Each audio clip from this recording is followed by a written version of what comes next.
باقاعدہ یہ لکھا ہوا ہے کہ مرد جو ہے یہ بیج ڈالنے والا ہوتا ہے، کھیتی کیا ہوتی ہے؟ عورت ہوتی ہے۔ تم جیسی بیج ڈالو گے نطفہ قرار وہی پائے گا، تمہارے سے نکلتا ہے ایکس اور تمہارے ہی سے نکلتی ہے وائی۔ عورت کے پاس صرف ایکس ہوتا ہے، صرف ایکس ہوتا ہے غریب کے پاس۔ اب وہ دونوں وائی ٹکرائی تو لڑکا، ایکس ٹکرائی تو لڑکی، تو تمہاری غلطی ہے، تم کیا ٹکراتے ہو یہ اللہ ہی جانتا ہے۔ اللہ تعالیٰ ہدایت عطا فرمائے۔ تو میرے عزیزو، میرے دوستوں اور بھائیوں، اب آئیے، لڑکیوں کا وجود یہ والدین کے لیے اسلام نے باعث برکت بنایا ہے، بڑی خیر و برکت والی ہوتی ہیں لڑکیاں۔ اللہ اکبر، اللہ اللہ، آخرت میں بھی ان کی عورتیں اور لڑکیاں خیر و برکت والی ہوتی ہیں، اور دنیا کے اندر بھی الحمدللہ خیر و برکت والی ہوتی ہیں۔ اور اب تو وہ زمانہ گیا جب لڑکیوں کو پڑھنا لکھنا نہیں سکھایا جاتا تھا، آج الحمدللہ لڑکیوں کو باقاعدہ پڑھنا لکھنا سکھایا جاتا ہے، ان کا حق سمجھا جاتا ہے۔ اور آج ماشاءاللہ آج بہت ساری ایسی بیٹیاں ایسی ہیں جو بیٹوں سے کہیں زیادہ بہترین کردار اپنے ماں باپ کے لیے ادا کرتی ہیں۔ وہ سوچتے ہیں کہ ہمارا بیٹا اتنا کام نہیں کرتا جتنا ہماری بیٹی کام کرتی۔ اور کسی شاعر نے کہا تھا کہ ناخلف بیٹے تو درد سر بنے، ناخلف بیٹے تو درد سر بنے، بیٹیوں نے سر دبایا دیر تک، بیٹیوں نے، ہاں آپ ہم سب لڑکے ہیں، ماں باپ بیچارے وہاں ہیں، ان کو کون دیکھ رہا ہے؟ ہماری بہنیں ہی دیکھ رہی ہیں، ہاں ہماری بہنیں ہی دیکھ رہی ہیں۔ آپ کی محترمہ لڑ رہی ہوں گی اپنی ساس سے، اور آپ کو یہاں فون کر کے تمہاری اماں مجھے یہ کہہ رہی ہے، تمہاری اماں مجھے یہ کہہ رہی ہے، میں یہاں نہیں رہوں گی، مجھے دوسرا گھر لے کے رہو، مجھے اپنے سسرال جانے دو، میکے جانے دو، فلانا کرنے دو، ٹھکانا کرنے دو، تم کو کوسنے دے رہی ہوں گی، تم کو پتہ نہیں کیا کیا کر رہی ہوں گی۔ اللہ خیر فرمایا، اللہ ہے کہ اللہ، بہت ساری نیک خواتین ہوتی ہیں بیچاری، یہاں جو آ گئیں ان کی تو سب چاندی ہے، چاندی نہیں سونا ہی سونا ہے، وہ تو خوش نصیب ہے ماشاءاللہ تبارک اللہ، ان کے مقدر کا کیا کہنا، لیکن وہ بیچاری جو وہاں انتظار کر رہی ہیں ان کے لیے۔ تو عرض کرنے کا مطلب یہ ہے، بہرحال کسی بھی صورت ہو اسلام نے لڑکیوں کو باعث خیر و برکت بتلایا ہے۔ اللہ اکبر۔ آئیے ذرا پیغمبر اسلام حضرت محمد رسول اللہ صلی اللہ علیہ وسلم کی کچھ پیاری پیاری باتیں آپ کو بتلاؤں تاکہ احساس ہو جائے کہ اسلام نے لڑکیوں کو کتنا مقام دیا ہے، کتنا رتبہ دیا ہے۔ اللہ اکبر۔ حدیث میں آتا ہے نبی کائنات صلی اللہ علیہ وسلم کی صاحبزادی حضرت فاطمہ الزہرا رضی اللہ تعالیٰ عنہ جب آتی تھیں پیغمبر اسلام صلی اللہ علیہ وسلم سے ملنے کے لیے، اللہ اللہ اللہ، پیارے نبی مجلس میں کھڑے ہو جاتے تھے استقبال کے لیے، اپنی بیٹی کے استقبال کے لیے، اپنی چادر اٹھا کر اپنی بیٹی کو اس کے اوپر بٹھاتے تھے، اسے بوسہ لیتے تھے، چومتے تھے۔ اللہ اکبر۔ یہ منظر سید العرب والعجم، تمام بادشاہوں کا بادشاہ، اللہ کے بعد جس کا مقام درجہ، لڑکی کو کیا مقام دیا، کیا رتبہ دیا ہے عورت کو۔ اللہ اکبر، اللہ اکبر۔ کیا مقام اور کیا رتبہ ہے؟ کوئی ودوان ہے، کوئی مائی کا لال جو اس طرح کا منظر ہمارے نبی کے علاوہ کسی اور اس میں پیش کر سکے؟ تم نے کیا کیا؟ تم نے جلایا ہے، تم نے پھونکا ہے، تم نے مارا ہے، تم نے کاٹا ہے، لیکن سنو ہمارے نبی حضرت محمد رسول اللہ صلی اللہ علیہ وسلم، اور خود قرآن کریم کے اندر اللہ رب العزت نے، خود قرآن کریم کے اندر اللہ رب العزت نے بڑی اچھی بات دیکھیں بیان فرمائی ہے، اور میں وہ ابھی انشاءاللہ تبارک تعالیٰ بتلاتا ہوں۔ پہلے وہ حدیثیں آپ دیکھیں کہ اللہ کے رسول صلی اللہ علیہ وسلم فرماتے ہیں لڑکے پیدا ہوتے ہیں، اللہ کے نبی نے ان کے اوپر کوئی بشارت نہیں دی، کوئی خوشخبری نہیں سنائی، لڑکے پیدا ہو رہے ہیں ان کے اوپر کوئی خوشخبری نہیں، لیکن لڑکی پیدا ہو رہی ہے تو رسول اللہ صلی اللہ علیہ وسلم فرماتے ہیں من عال جاریتین حتی تبلغ جاء یوم القیامت انا وہو وضم اصابعہ۔ صحیح مسلم کے اندر یہ روایت موجود ہے، حدیث نمبر 2631۔ اللہ کے نبی نے فرمایا کہ جس شخص نے دو لڑکیوں کو ان کے بالغ ہونے تک کفالت کی، بالغ ہونے تک ان کو پالا پوشا پرورش کی تربیت کی، وہ روز قیامت مجھ سے اتنا قریب ہوگا، اتنا قریب ہوگا جیسے یہ انگلی اس انگلی سے قریب ہے۔ اللہ اکبر۔ یہ ہمارے نبی نے تعلیم دی، اور یہ اسلام، یہ کب تعلیم دی؟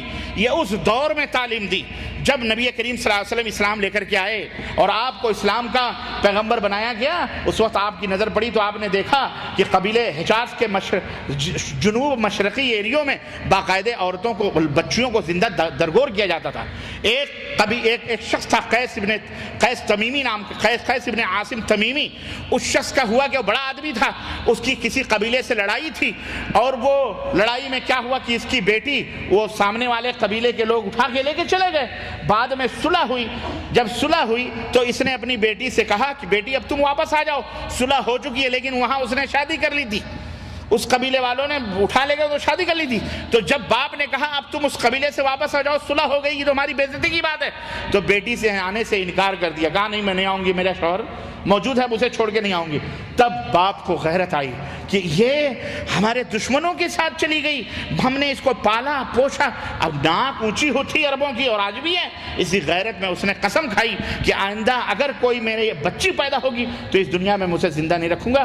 چنانچہ جب بھی بچی پیدا ہوتی اس کو وہ ختم کر دیا کرتا تھا, اور اس کی دیکھا دیکھی عرب کے دوسرے قبیلوں نے بھی اس کو اپنانا شروع کیا, اور اس طرح سے بچیوں کا درگور ہونا شروع ہوا. اور اللہ تعالیٰ نے قرآن کریم میں یہ تنبیہ کی, وَإِذَا الْمَوْءُودَةُ سُئِلَتْ بِأَيِّ ذَنبٍ قُتِلَتْ, کہ یاد کرو جب قیامت کے دن یہ زندہ درگور کی ہوئی بچی پوچھی جائے گی تجھے کس جرم کی پاداش میں زندہ دفن کیا گیا, تو اے لوگو تم کیا جواب دو گے اس وقت اللہ کے سامنے. اور یہ سوال آج بھی ان تمام قاتلوں کے, ان تمام دہشت گردوں کے, اور ان تمام آتنکوادیوں کے, اور ان تمام مذہبی ٹیررسٹوں کے, اور ان تمام جو ہے خونی اور قاتل باپوں کے اور ماؤں سے قیامت کے دن پوچھا جائے گا, چاہے وہ کسی بھی دھرم میں رہنے والے ہوں, جو اپنے بچیوں کا خون کرتے ہیں, جو اپنے عورتوں کو جو ہے جلا دیتے ہیں, جو انہیں کسی بھی طرح سے اذیت پہنچا کر کے اس دنیا سے ختم کر دیتے ہیں. بعض رپورٹیں ایسی بھی ہیں عورت کو ٹکڑے ٹکڑے کر دیا گیا, اللہ کی قسم بتلا رہا ہوں, اعوذ باللہ, استغفر اللہ, بیچاری عورت مظلوم, اس طرح سے اس کے ساتھ یہ سلوک کیا جا رہا ہے. اسلام اس کے بالکل اگینسٹ ہے, اسلام بالکل اس سے منع فرماتا ہے. یہ سب قیامت کے دن پوچھے جائیں گے.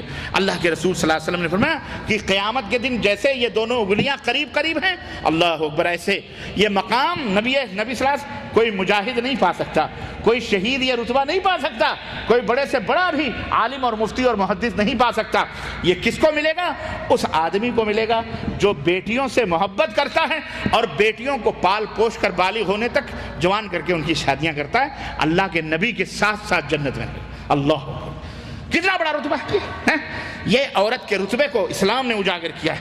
اللہ کے رسول صلی اللہ علیہ وسلم نے یہ بھی فرمایا, عبداللہ ابن عباس کی حدیث کہتے ہیں کہ ما من رجل تدرک له الابنتان فيحسن اليهما ما صحبناه او صحبهما الا ادخلناه الجنہ. سنن ابن ماجہ, الا ادخلتہ الجنہ, جس شخص کی دو لڑکیاں ہوں اور وہ جب تک اس کے پاس رہیں وہ ان کے ساتھ اچھا سلوک کرتا رہے, دو لڑکیاں ہیں اچھا سلوک کرتا رہے, تو وہ اس کے جنت میں داخلے کا ذریعہ بنے.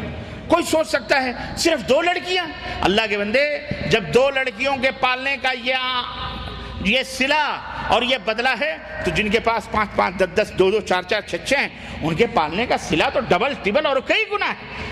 تو یہ بڑی خوش نصیبی کی بات ہے اور بڑی, میرے عزیزوں میرے دوستوں, تو جن لوگوں کو اللہ تعالیٰ نے صرف لڑکیوں سے نوازا ہے وہ لڑکوں کی بھی خواہش مند ہیں. انہیں اپنی بیویوں کو قصوروار ٹھہرانے کے بجائے اللہ تبارک و تعالیٰ سے یہ مانگنی چاہیے.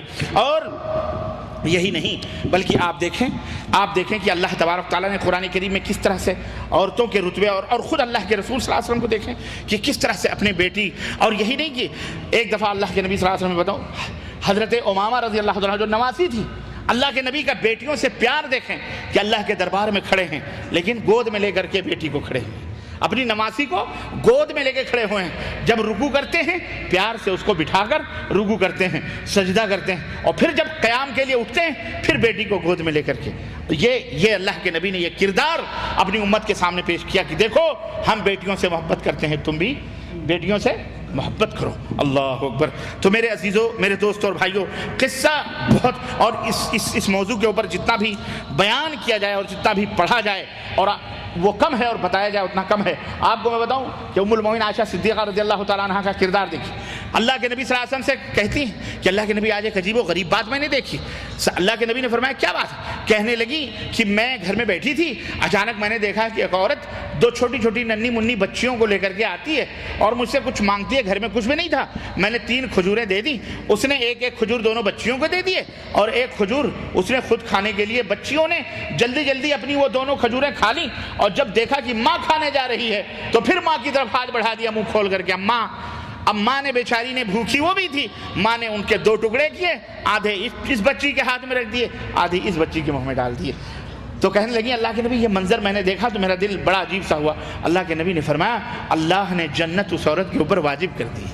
اللہ، اے میرے خوش نصیب بھائیوں جنہیں اللہ نے بیٹیوں سے نوازا، اور میرے اے بد نصیب بھائیوں جن کے پاس بیٹیاں نہیں ہیں، اللہ وہ بد نصیب ہیں، دعا کرو کہ اللہ تمہارے گھر میں برکت ہے۔ اور برکت لوگ ہمارے ملکوں کے اندر بیٹی کو کہتے ہیں لکشمی، لیکن وہ صرف پیسوں کی بھاشا سمجھتے ہیں، پیسے کو لکشمی سمجھتے ہیں، عورت کو جناب علی کانگڑی یا کوئی اور شے سمجھتے ہیں، استغفر اللہ، ہے نا، اس لیے ان کو جلاتے اور مارتے ہیں۔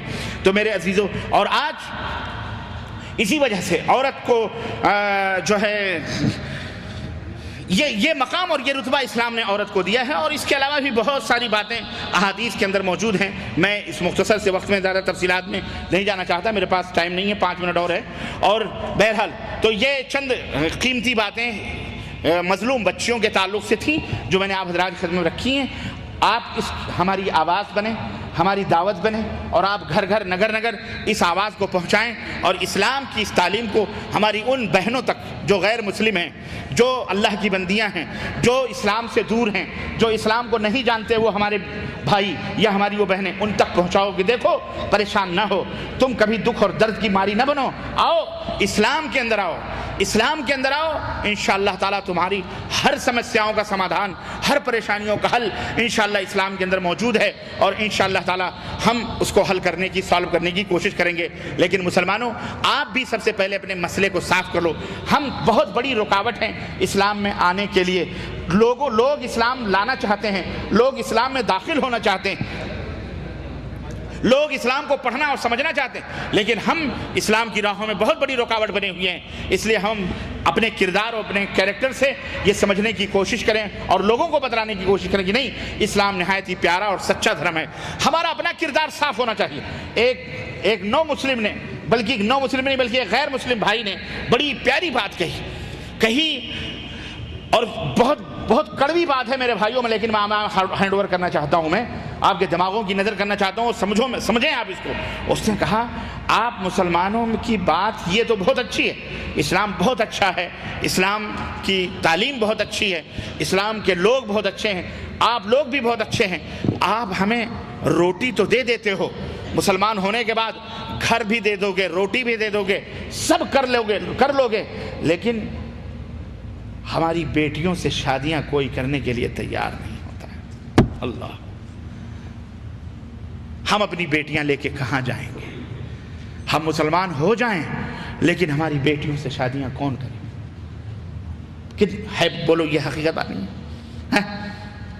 اللہ، حضرت سعید بن مسیب کا واقعہ آتا ہے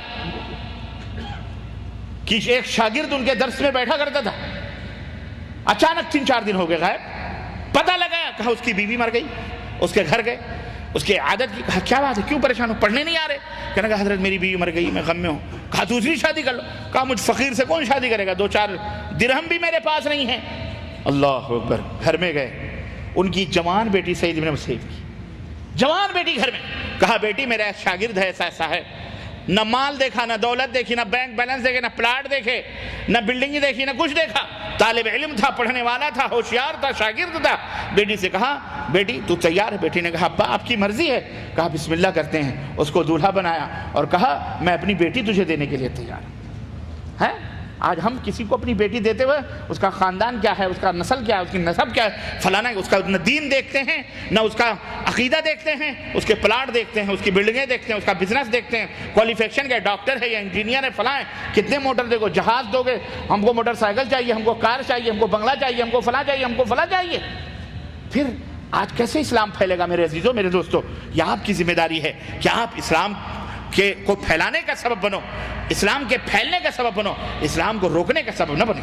آج اسی وجہ سے دنیا ہماری طرف دیکھ رہی ہے لیکن ہمارے پاس کچھ نہیں پا رہی ہے۔ آج ہمیں چاہیے کہ ہم اسلام کو پڑھیں اور اپنے اندر ان خوبیوں کو نافذ کرنے کی جو ہے کوشش کریں۔ اللہ عز و جل سے دعا ہے کہ اللہ تبارک تعالی ہمیں ان مظلوم بچیوں کی معاونت اور مدد کرنے کی توفیق عطا فرمائے، اور اللہ تعالی ہمیں اپنے بچیوں کی حفاظت اور ان کے تعلیم و تربیت کی توفیق عطا فرمائے، اور بار الہ ہم سب کو نیک عمل کرنے کی توفیق عطا فرمائے، اور اسلام کے اس پیغام کو اللہ دور دور لوگوں تک، انجانوں انپڑھوں تک بھی پہنچنے کی توفیق عطا فرمائے، پہنچانے کی توفیق عطا فرمائے۔ آمین یا رب العالمین۔ وصلی اللہ علی نبینا محمد وعلی آلہ وصحبہ اجمعین۔ والسلام علیکم ورحمۃ اللہ وبرکاتہ۔